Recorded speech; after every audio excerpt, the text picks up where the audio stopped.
Well, we're back after a 3-week break here on Clock in the Gallop, and I couldn't have found a better way to restart than with one of the guys in horse racing that we go back a long way. We haven't necessarily been very close over the time, but since the days of Clarewood, my first job in the TV industry was down at Clarewood in the days of Basil Thomas, and training at that time at that track was Tony Rivalland. And he's a guy that I've had the absolute of admiration for over the years, and not only his training career, but also now lately in his administrative career too, and his role that he plays in a big part and in a big way down in KwaZulu-Natal with Gold Circle. And it's my pleasure to end off the year on a very, very high note and to usher in 2023, which is what I've called it, the interview today, to Tony, and thank him so much in his busy schedule for coming on to Clock in the Gallop. Thanks, Tony, for your time, and welcome to the show.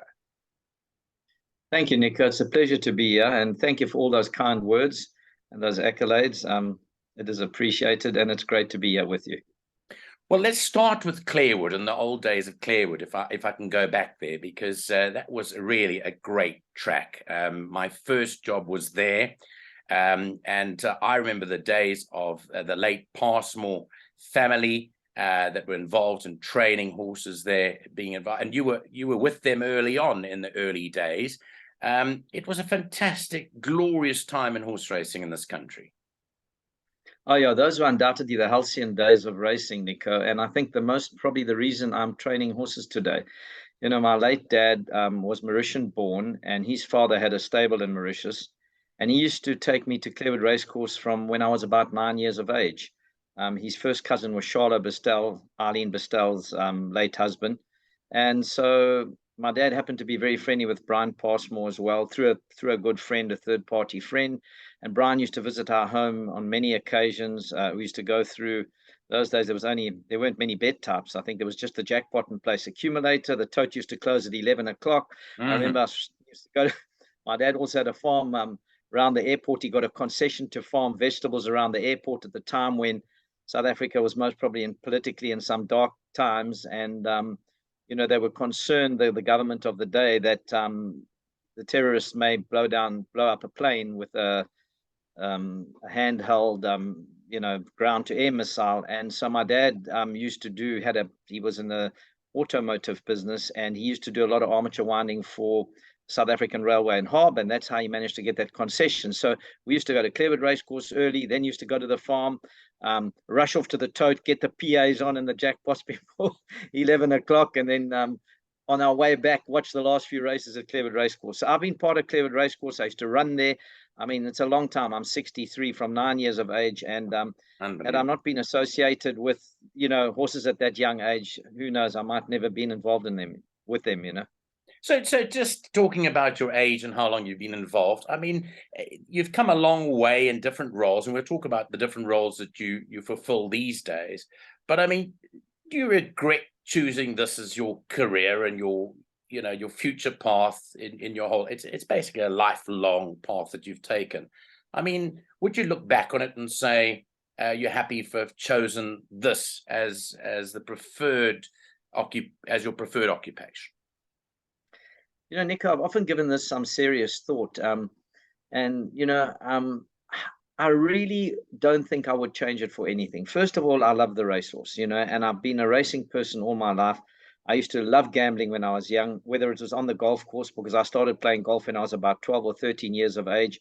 Herman Brown Jr. and myself were good friends, both coached by Bobby Vevey, who's Gary Play's brother-in-law, as you know, and that's how I got very friendly with Gary Play. I first met him when I was about 15 years of age, went to stay at his house at Blair Athol when Bobby was playing in a golf competition. And along the lines, because for various reasons, I was very involved in the politics of racing. I started serving on the Natal Owners and Trainers Association when I was 27 years of age, under various chairmen, on and off, you know, depending on who was sort of representing trainers at the time. But you meet so many interesting people, and I mean, I was friends with the doyens of the business community and learned so much from them sitting on these different committees. And I mean, there's so many I couldn't mention, but people that were particularly close to me, I suppose, over the years were Chris Sanders, Des Scott, George Rolls, I was extremely friendly with, and a host of other people from the Robin Bernals, the late Dudley Basil, who I was very friendly with too. You know, even Benji Johnson and the Jockey Club always had the time of day for the trainers. And I was known as quite an upstart, quite cheeky. I haven't been known to always question things. I never like to think of myself as a troublemaker or rabble rouser. I'm not that sort of person. I always work for the better good. I honestly do things to improve the racing industry. I'm wired that way. But, you know, when you're involved at that level, and especially for a long time, I've represented trainers. I mean, the KwaZulu-Natal Trainers Association has been going for 32 years. And I've been basically part of it for most of that time.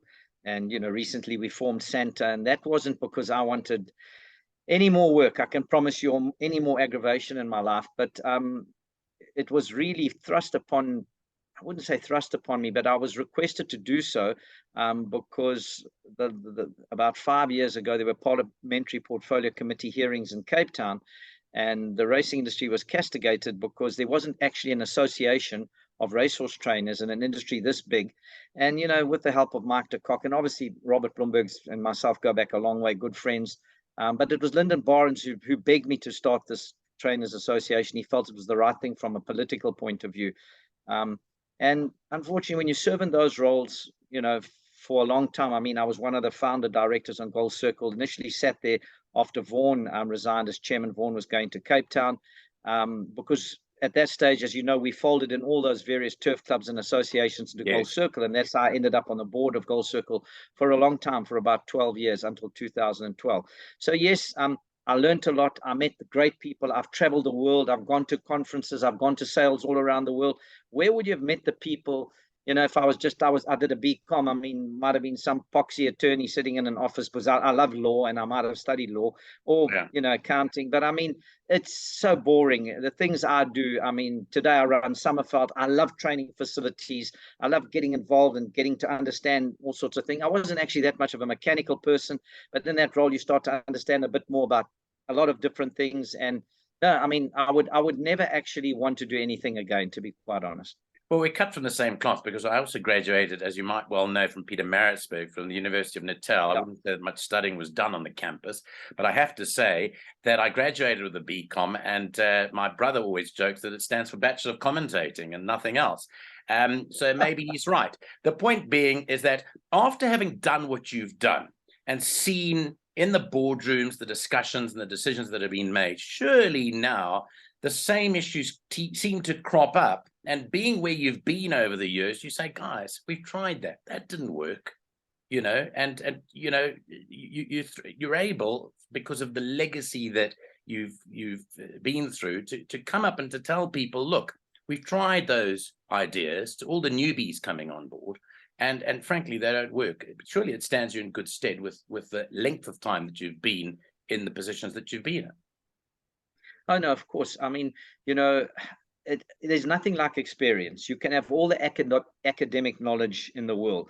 You go and you study whatever you study, and you've got a piece of paper that you've qualified. But you only learn when you actually go and do it in the real world. And so there's no better experience than being at the coalface of these things. And yes, from a racing point of view, I've seen many people come and go on boards, and they think they have the answers to racing's business problems. But the landscape's changed tremendously in the last 10 years, Nico. And one can just see where revenue used to be generated through the pari-mutuel system, the tote betting system. Today, it's almost a non-existent business. I mean, if you look at Gold Circle and most of the other operators, by far our largest revenue generator comes from selling our product overseas.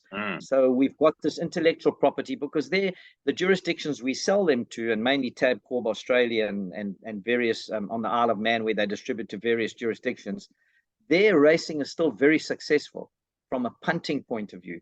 If one looks at racing in South Africa, bookmaking completely controls the betting landscape. One just has to see prime time adverts on Sunday nights where a slot, I think, will cost you R500,000. It's only either It's Lotto Star, World Sports Betting, Interbet, Betway. It doesn't matter who you talk about. It's Hollywood. We don't have to talk about Hollywood. I mean, they a behemoth. They're incredible what they've done. And I think that's where the business landscape's going to change. It's going to be very different. And I've been fortunate enough to be part of it, Gold Circle since 1998, right through to 2012. And I'm still very closely aligned because, I'm a consultant to the company, and I'm involved in everything, so I've seen the changes from a business point of view that have occurred over the last 10 years. And when one looks at the total, I think Gold Circle derived about 49 million Rand worth of its revenue from the total last year, but 88 million Rand from selling the picture overseas. And of course, the other revenue generator comes from the return of betting tax, punters winning bets struck with bookmakers, which is we always threatened with that being removed in some shape or form or reduced quite substantially. And racing is a shrinking business from a tote point of view. Even from, I think, a fixed odds betting point of view, I don't know all the bookmakers' numbers, but we do know one thing. I think in the late 70s, where racing was the only game in town, the total turnover might have been 8 billion Rand. And I think you had small lottos then, the Natal Lotto. I think the total betting turnover in South Africa is about 560 billion per annum. And we're talking about all these various bet types and game types. And I think racing is still doing about 8 billion. Well, if we just look at a CPI and we look at the time value of money, we know we're going backwards. So it's wonderful that we've got guys like Greg Bortz. First of all, wonderful that Mary Slack took over the reins and put huge amounts of money into that business. Otherwise, let's face it, I don't know what would have happened. So long may she live and keep 4 racing going. One's got to have huge respect for Charles Savage. He's a very successful businessman. Whether that 4 racing model, how it works, I'm not sure. I'm not close to it. One wishes that they're very successful. In the Western Cape, I think it's been quite an eye-opener the way Greg Bortz has come in whirlwind, turn things around. And I think we often underplay the important role that Robert Blomberg played in that. And it's not because he's my friend. I think today the landscape would have been very different. You wouldn't have Hollywood involved in the Western Cape. I think most probably 4 racing would have owned Western Province racing completely. I'm not sure that would have been a good thing. My gut feel is far better. The way things have managed to unfold, I think racing's got a bright future. And Greg Bortz has recently been elected onto our board, the Gold Circle board. And your patron is now the new chairman of Gold Circle. Yeah, Sada Naidu. Interestingly, he was at Summerveld this morning. I go back a long way with Sada, many years, 20+ years. He's had horses with me. He's an absolute gentleman, a highly intelligent man, not a man of many words, but a very measured individual. When Sada speaks, you listen because he's given it some real thought. He's very strategic. So I think it's good for racing that Sada's ended up in this position. Obviously, sad that Belinda was only there for a year and decided to resign because there was a shuffle at the top. Belinda always had racing's interest at heart from her days when she was MEC for finance in the province. I mean, she really battled for racing. I think she's most probably not in vogue anymore as a politician because the political landscape's changed tremendously. But Sada is an old stalwart of the struggle in the old days. He's well respected. And I think we've got a big chance with Sada, going forward. And I also think that Greg joining the board, there's got to be a strategic alliance between the Western Province Racing and KwaZulu-Natal Racing. And obviously Hollywood is a large fund of this model. I think this year we'll know a lot at the end of 2023. Well, we're still in this year, 2022. But at the end of 2023, I think the groundwork should have been laid for racing's future to, in some form or shape, springboard into another era. And I'm talking from a business point of view. There's not a real lot you can change in racing per se. It's important that we keep people active in the breeding industry. It's important that we keep breeders interested in producing bloodstock. And at the moment, it's quite scary because if I look around, there's 5 or 6 very wealthy people They can afford to do this. We all know who they are. We don't need to name them. The smaller breeders have fallen by the wayside. That's dangerous in itself. The checkbook breeder, I mean, I've ended up with 3 mares again. I swore I'd never would do it because, I mean, it's impossible to make money breeding I had 33% of one mare. I had 33% of one mare, and I said, what the am I doing with this? And it was just ridiculous. But yeah, I know where you're coming. But you know, we're so involved, and it's hard for a trainer. You've got to share in a mare. She wins 5, 6 races. She's well bred. You think, well, we'll breed. And you know, I race a lot with Mary Lally, and if she's my partner, and Sada Mary and myself have got quite a nice mare as well. But it becomes very expensive, and it's a tough business. So, you know, we've got to worry about keeping the breeders. We've got to send the right signals to people, because without people investing in breeding stock, you don't have a racing industry. And so we got to send them the right signals. And we also want them to upgrade their stock. It's no good just breeding. We need people to keep investing. The way you upgrade breeding stock is to keep bringing new blood into it. And you've got to source your top bloodlines from overseas. You can't breed within the South African landscape. And at one stage, we used to bring 120 horses in from Australia. I mean, I was very successful bringing in only a few horses, War Artist, Royal Zulu Warrior, and a host of horses that won me 6, 7, 8 races and some feature races, and not the most expensive bars either.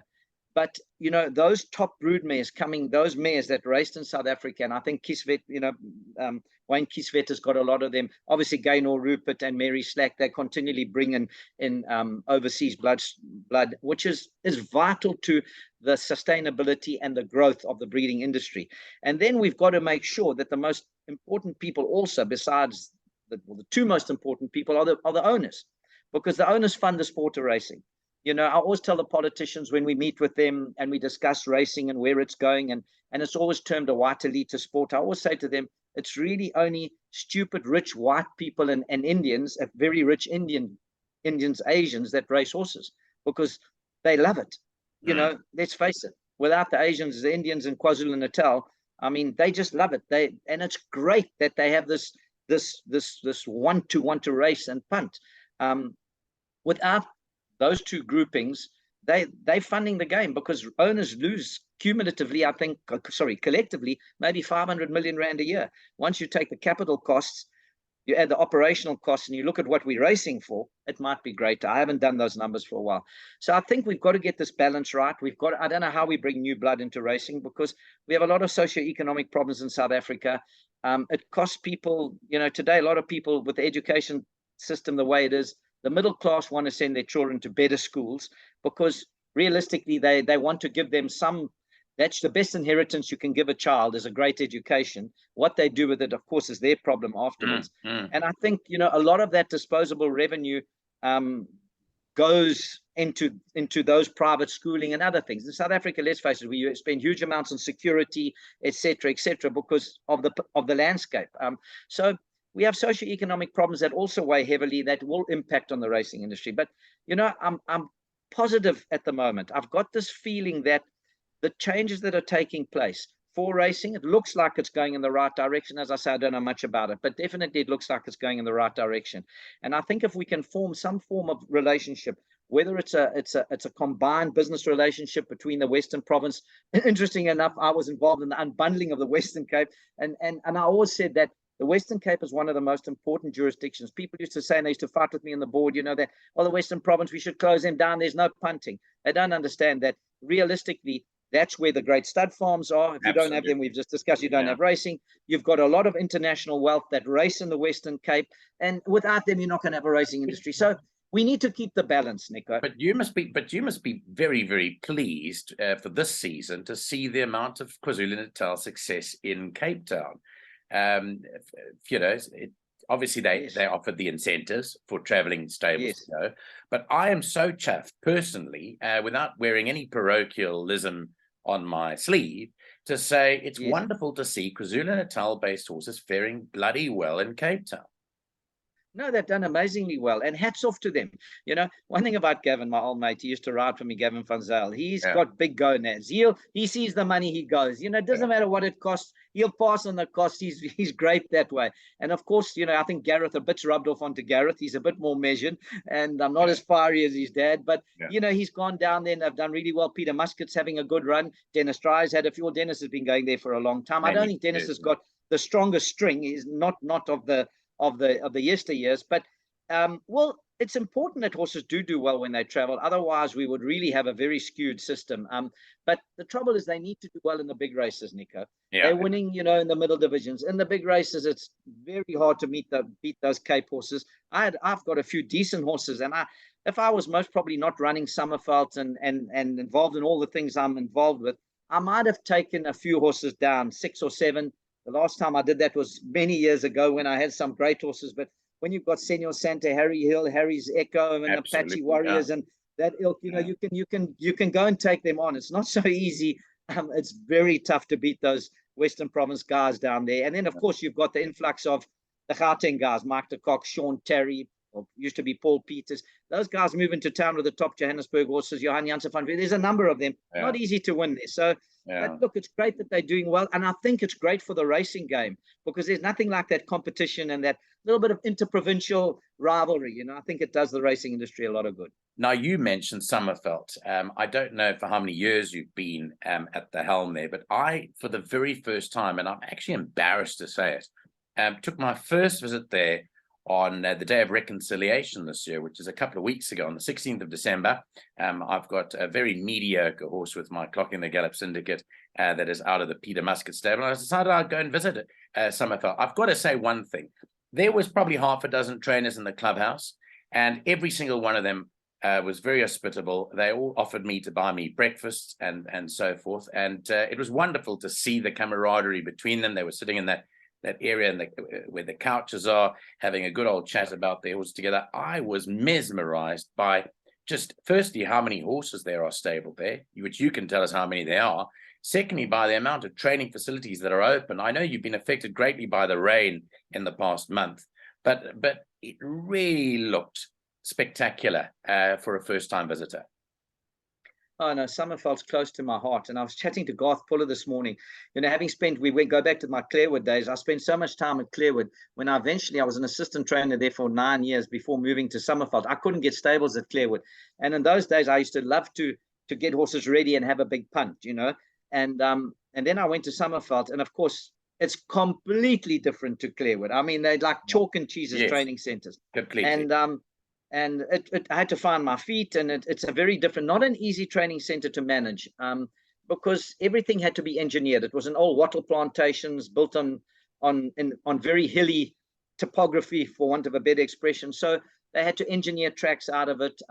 All the tracks have bases. There's no natural bases there, although most of the tracks in the world have man-made base, because that way you can keep the material evenly dispersed on the track.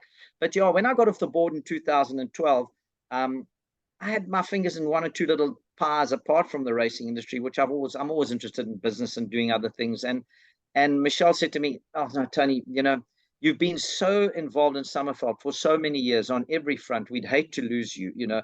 And we know you love training facilities. I do. I love training tracks and trying to find new equipment, because as a trainer myself, I know that if you can keep the training tracks absolutely perfect, and only a trainer can understand that.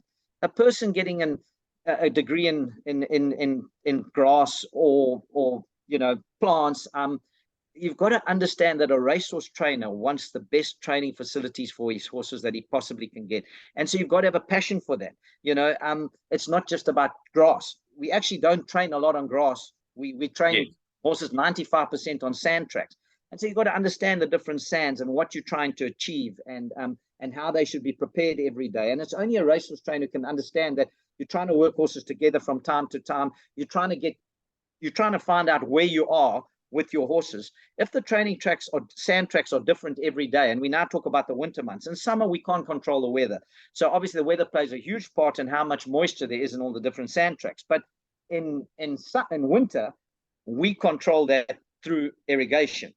And so it's so important to set those irrigation systems at a level that I try and keep the moisture content in the sand tracks the same all the time. And that takes quite a lot of work, I can tell you, from setting them after hours at night, depending on how hot it's been in the daytime, doing the last little bit of moisture measurements in the sand tracks, and then setting them. And even though my staff always feel, no, they want to, because I'm the boss, they should be doing it, and I should just be giving them instruction. They don't understand.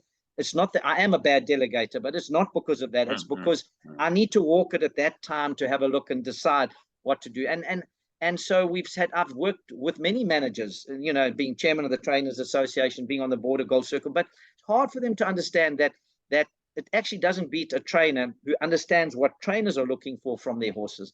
Of course, it comes with some challenges, because some trainers want heavy sand tracks, some trainers want light sand tracks, some trainers want, everyone's got their own idea about how sand tracks should be. But I've been fortunate. I've had an interest in it for years. Whenever I traveled, I used to go to training. I loved looking at the different tracks, why they're using, why. I'm one of those guys, always got, why are you doing something? And so I think that's most probably why I was destined to, at some stage, most probably run a training center. And I love running Summerfeld. My office is above the clubhouse. I have the best view in the world. I look over the Summerfeld. I look at the sea from there on a clear day. I'm close to my stables. It's now great. you told me you're going to take a few days off. We're going to talk about that in a moment, but you're going to take a few days off. It must be terribly tough for you to take a few days off, a week off, for example, now, to leave Durban and go for a bit of a break, as you said, to delegate to people, because there's that saying that if you want it done properly, do it yourself, and I'm sure you ascribe to that quite a bit. Yeah, and especially at this time of the year, Nico, because of the weather conditions. Things are so different every day. If it was just the winter, it wouldn't worry me as much. But in summer, with the rain the way it is, which grass tracks we're going to open, walk the strip, what we're doing with the sand tracks, and that's when my staff want me all the time. I mean, I literally get on the tractor with them. Yesterday, we were trying to get the poly track right just for us to be able to canter today. But look, I needed to get away, mainly because my daughter's riding in Cape Town in that ladies race. So that is the main reason I'm going to be away. Normally my holidays are going to sales. That's when I take a few days off, or if I go to a conference, But no, of course you've got to do that, and you've got to have faith in your staff. I mean, I've got a lot of good people working under me, and I know I'm not an easy person to work for, because I'm an old woman, to be honest. I like everything to be perfect, and if it's not perfect, when I do something wrong, I'm upset with myself for hours. So, of course, I'm wired that way. I've tried to be different. It's not that easy, and I think I'm a hell of a lot better today than I was 20 years ago. So, but, so, but, it is what it is. And I'm on the phone with them all the time. And, and I'm sure they can handle it without me. No one's indispensable, Nico. I drop dead tomorrow. Summerfeld might even be run better. Who knows? I was going to mention that in all our professions, but the point is that I think that everyone in the country is privileged to have a person of your passion, Tony, and your knowledge that is in the position that you're in. Now, just talking about, before we move on to Danielle and talk about the legacy that you leave behind when you do go, let's talk about probably one of the best horses you've got in your stable, in the form of Terry Fripp. I want to quickly touch on Terry, because I've known Terry for many, many years, and it's amazing, how far he is. Just a wonderful guy, one, and two, a real workhorse. I mean, how long's he been with you for now? Yeah, interestingly enough, he's been on and off me with only 13 years, which is quite a long time, obviously, an assistant trainer. Yes. I once wanted him to I've got a small string, Nico, 30 odd horses, and I felt that he was maybe needed to branch out a little bit, because he has worked overseas for Herman Brown Jr. on and off a number of times. And then he even once, while he was working for me, went back to Europe to work there for a while, because obviously they earn a lot more money. But he came back after a few months, and then I sent him to Justin Snaith. Justin was looking for an assistant. I thought, you know what, let me teach somebody new, someone young, and let Terry go and work for a lovely big stable. Justin, I mean, must be an absolute pleasure working in a stable like that, where you've got 28 runners and 30 runners on Met Day, and you've got 4 horses running in a Grade 1 race, and on a number of occasions. It must be great to work under those circumstances. But I don't know, after 9 or 10 months, he wanted to come back, and I was just about to employ another assistant at that time. I actually worked without an assistant, and so yeah, I mean, Terry, it's just as well he works for me, because He understands me. I pressurize him. I can tell you, I put a lot of pressure on Terry. But then, you know, I'm that sort of person, and I'm also working my yard, Nico. You know, it's not. I'm not one of those guys who sits in the office sipping coffee and telling everybody to do it. I'm there with them, working, telling them, you know. And often I was reading a book the other night, and I don't know, we've just, as individuals and in racing, we're inclined to do that. We so quick, we just criticize.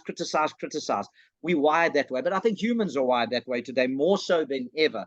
And sometimes I think, you know, you look at that incident in Gauteng, it was too terrible. I watched the video footage Absolutely. of people being burnt alive. Absolutely. And those nurses being blasted, and we think that's just before, you know, Christmas Day, and we worry about a little nick that, you know, the staff didn't treat straight away as I'd want them to, and little small things, you know, the guys didn't fold their towels properly, or they didn't oil their bridles properly. And sometimes I think to myself, you know, we're not normal as human beings. These are such small things, but I suppose, you know, as I said to you, if you're wired that way, I was brought up in a different era, Nico, the old school era, you know, and those days people were pedantic. Things had to be done a certain way. Today, I think today I get the feeling the modern guys don't, it's not as important, you know. I don't know if it's technology that's made people that way. And yeah, so look, I mean, Terry's a very reliable guy. He pitches to work every day. He's very loyal, you know. And yeah, I mean, if Terry wasn't working for me tomorrow, it would be difficult for a new person to fit in, because to learn my ways, it's not that easy, you know. Well, I've got to say, extremely well done, because I like to call you a boutique type of trainer. You're a punting yard. Whenever money comes for your horses, they're often there. You like to keep your stat. You I know would be looking at your stats continuously. I mean, you're in the top 15 trainers in the country in terms of the win strike rate. I looked that up before we came onto the show. I know you to have a look at your stats and to say, you know, it bugs you. If your stats are skewed negatively after a particular meeting, you've got to go back and say, what the hell's going on here? Yeah, you know, I mean, it's difficult. The small string of horses, I've tried to have a select string of horses and keep the percentage of winners to runners high. Last year, we were particularly successful. We ran the highest percentage of winners to runners in Natal, and I think we were third in South Africa. So we'd had a very, very good year from that point of view. And this year, we're doing quite well. With the last two winners, we've sort of jumped back into I think just about in front in Natal, and you know, up there in the top 10. Look, that's not the only matrix you look at, but I do feel from a punter's point of view, you know, people, I used to be a big punter in the old days, Nico. Today, it's not easy to get a lot of money on with bookmakers, and I'm not a guy that goes and gives horses runs. So the form you see is, I like the horses to run well every time they run. Horses make themselves good things. Trying to line up horses like the old days, it's a lot harder. There's a lot more variables. Often it's better. Push the horses through their paces. You know which races you aim at, and let the horses tell you if they're ready. They talk to you when they're ready. They tell you when they're ready. But, you know, your job as a trainer is to try and find the best races for them to run in, and run them when you think they're at their best. Because ultimately that's how you get the best result, you know. But I also think from a punter's point of view, because without punters, we've always said we don't have an industry, that, you know, they must open a race card and say, oh, well, this horse's form is good, therefore we expect him to run good, we can bank him in our PA. I think that's an important factor, you know. And Paul Peters paid me a compliment last night, and I mean, I don't know Paul Peters very well, apart from, I know all trainers. I mean, I've been around a long time. It was in the Natal last year. Obviously, I talked to all of them as their chairman from time to time. But, you know, he passed me a really nice compliment last night, which I don't know where it came from, what he was watching. But, you know, it's I think it's just, you know, I love the horses running well, you know, and that's really what it's about. Setting them up. I don't punt big much anymore today, Nico. I might have a really big bet on a horse once or twice a year, but otherwise I fiddle. I enjoy it. You know, I put myself under no pressure. You have 1,000 on a horse. If it wins or loses, it's not going to make any difference in your life, you know, and still like to take the odd pick six, yeah. But people, I think, follow me, and maybe that's why, you know, and also Sean Veal rides quite a bit for me. And we know Sean Veal's got quite a few friends who like to have a tickle. Absolutely, yeah. Now, very quickly, let's move on to the reason why you're going. One of the reasons why you're going to Cape Town. It must be a tremendous pleasure for you to see your daughter Danielle riding in the Okapi Ladies International, which is the first race on Romeran's King's Plate Day. She's had a few rides. Not in ladies races, but in open work riders race. I think she once rode for you in a work riders race too. it must be very, very pleasing to have this back on the calendar, because talking back to Clarewood days, they of course used to have the Schweppes Ladies Challenge run there many years ago, which I used to love watching every year. Yeah, well, it's very interesting. That Ladies Challenge was a wonderful event, and my wife Sharon rode in it. Yeah. But Sharon was very fortunate. She actually won an open work riders race on a horse of mine called Wave Blaster, and Bill Lambert owned it with the late George Rolls. I remember. And I've never seen so much excited. I closed my eyes. Sharon was last. It was a bit short for her, but I thought she was the best horse in the race. And my head groom was riding another horse called Kid Colt, owned by my good friends Charlie Good and Etienne, the old Kid Colt, Etienne van der Westhuizen. Yeah. He was favorite. He looked like he was going to win it. And Sharon, she put her head down, closed her eyes. There was no gap. I still, don't know how she found that gap and got up to win. And I mean, we were so excited. It was incredible. It's very different when your daughter's riding in the race. I'm a lot more nervous. I was nervous when Sharon was riding. I'm very nervous with Danielle riding. She's only 18 years of age. She's ridden in 3 work riders races. She's had 3 very average rides. She rides quite a lot of work for me. She's done very well in the recent South African champs on her dressage horse. She loves the horses. She wants to go and study at Hartbury next year, and she wants to do a Bachelor of Science degree in specializing in horse rehabilitation. She loves the horses. She obviously takes after me. My other daughter, Kim, also loves the horses. But it's a great initiative for them to have allowed the ladies, the amateur ladies, to showcase their skills on a stage as big as King's Plate Day. Absolutely. And I had to think about King's Plate, because I still want to call it the Queen's Plate. But I mean, let's face it, behind the Hollywood Bets July, behind the July handicap, that has to be the next biggest race day on the calendar. I mean, it seems to have overtaken the Gold Cup, the Summer Cup, the Champions Cup day. It just, and I think, look, obviously Gaynor, Rupert, it helps that you have a headline sponsor like Gaynor, and they bring in all these people. It's held at a wonderful time of the year. Cape Town in January. I mean, can you find a better place? No. Unlikely. And so, it's great that they're doing it on that day. And I must thank Justin Snape here, because I phoned him and said, Justin, please find a nice ride for Danielle, and something that's got some chance. She's had 3 scrubbers, and I said, and I've tried to put on more work riders races in KZN when we do the program, and they just don't fill. There's 4 or 5 acceptors each time. I'm going to change the conditions in the winter season and maybe make the weights a lot higher. I think that's where we've been making a mistake. And maybe trainers will put a few of the work riders on. I've got a very good work rider, but he weighs 66. And so most of the time, the top weight's capped at about 63. You don't want to go to the race course carrying 67 against, owners start to look at you and think you're doing this not with the horse's best interest at heart, where if a lot more of them are carrying a heavier weight, at least it's a little bit, it equalizes the chances. So we're very excited about that. And I thank Justin, and I think it was a great initiative. And I think Gina's involved in it. I think she's been organizing it, Greg's girlfriend or wife, if I'm not sure. And so it's wonderful that they're all involved in this. And very exciting, and I'm just got a whole thumbs that everything goes well.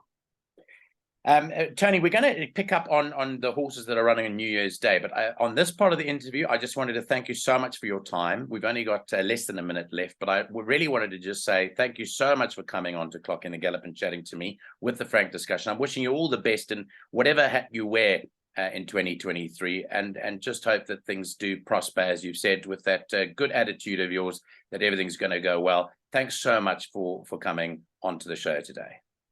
No, pleasure, Nico. The hat I wear is only the racing hat. I can tell you, I don't wear any other hat. It's for racing, Thanks very much, Tony. Pleasure. Thank you, Nico.